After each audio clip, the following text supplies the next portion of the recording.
Can God heal a marriage headed for shipwreck and turn it into a loving relationship?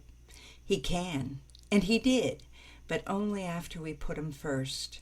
That marriage lasted 47 years. Can God take a young man headed for a life of crime and turn him into a preacher?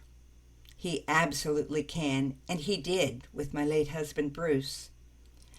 Can God completely cure a man's dementia when his cognitive skills had almost totally bottomed out at 11 out of 30?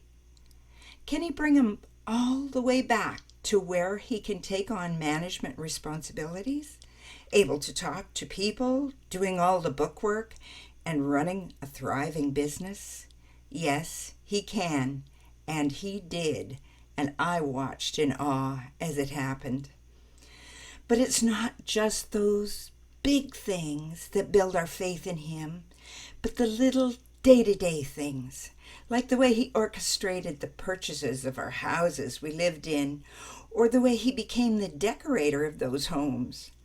Only He could have done it so perfectly.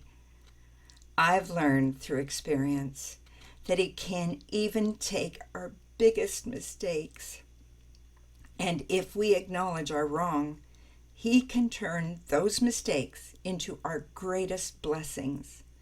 Best of all, He can take lives full of the worst kind of flaws, and gradually, as we yield to His will, He can start to mold us into His image and make us more like Him.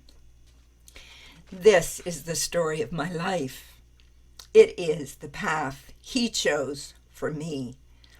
It is a story filled with plenty of romance and adventure, and through it all, you will thrill to recognize God amazingly at work in the life of one of the least of His children. The Path He Chose for Me, an inspirational biography of tears and triumphs and ultimate joy by Carol Nealons.